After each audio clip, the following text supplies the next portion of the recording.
Welcome guys. আবারও বাংলা রোডে back করলাম।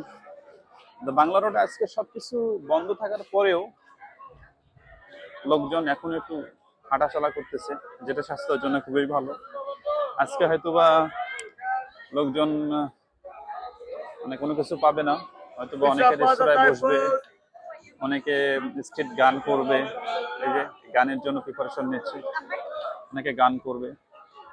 তো আমি আপনাদের সঙ্গে যে আলোচনা করতেছিলাম, আপনারা বাংলা রোডে দেখেন, বাংলা রোডে আমরা হাঁটি, লোকজনকে দেখি, পাশাপাশি আলোচনাও করি যে সর্বস্তরের শিক্ষা বিস্তার করা উচিত, মানসম্মত বাস্তবমুখী শিক্ষা নিশ্চিত করতে হবে, কারিগরি ও বিজ্ঞানসম্মত নৈতিকতা যৌক্তিক চিন্তা ভাবনার চর্চা বাড়াতে হবে, গণসচেতনতা বৃদ্ধি করতে হবে, গণমাধ্যম, সামাজিক মাধ্যম, স্থানীয় পর্যায়ে নাটক, সিনেমার ও লোকসঙ্গীতের মাধ্যমে কুসংস্কার বিরোধী প্রচার চালানো উচিত, সচেতনতা তৈরি, ধর্মীয় সমাজপতিদের সম্পৃক্তি যেতে হবে। আসলে আমাদের ফেসবুক, আমরা ফেসবুকিং যারা করি, তাদের আসলে সবকিছু করেই তো টাকা ইনকাম করা যায়, কিন্তু ভালো কিছু করে আপনি যদি কিছু করেন তো ভালো কিছু করেন, সেটা অন্যের ক্ষতিকর একটা ভুয়া নিউজ, একটা ভুয়া কথা ভাইরাল হওয়ার আশায়, ভাইরাল করার আশায়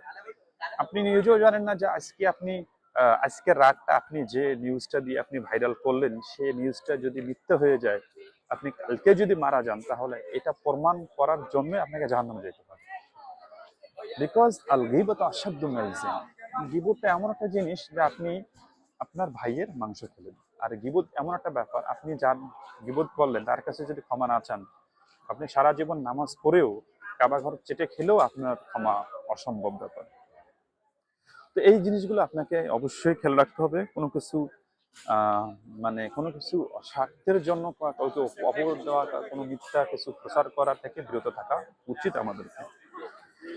যেমন প্রযুক্তির ব্যবহার, এখানে ইন্টারনেট, স্মার্টফোন ব্যবহার করা প্রচলিত কুসংস্কারের বিপরীতে যুক্তি নির্ভর তথ্য ছড়িয়ে দেওয়া যেতে পারে। Digital content, video, poster, cartoon বানিয়ে ছড়িয়ে দেওয়া যেতে পারে শিশু কিশোরদের মাঝে। এখন ছেলেপেলেদেরকে আসলে ভালো কিছু না দিয়ে কার্টুন দেখিয়ে ছেলেপেলেদেরকে আনন্দ দেওয়া হয়, খাবার দাবার খেলানো হয়, কিন্তু আসলে ওই সমস্ত ছেলেপেলেদেরকে ভালো ভালো কার্টুন, সুন্দর সুন্দর ইসলামিক ভিডিও, সুন্দর সুন্দর ইসলামিক হিস্টোরিক্যাল কোনো কিছু বানিয়ে যদি আমরা এটা প্রচার করি, সেটা যদি একটু সময় হলো ভাইরাল হতে, কিন্তু সেটা ভালোর জন্য হলো। তা আমরা কোনো কিছু করব, সেটা ভালো কাজের জন্য করব, না শুধু টাকা ইনকাম করার জন্য। আপনাদেরকে একটা শ্রেষ্ঠ উদাহরণ বলি।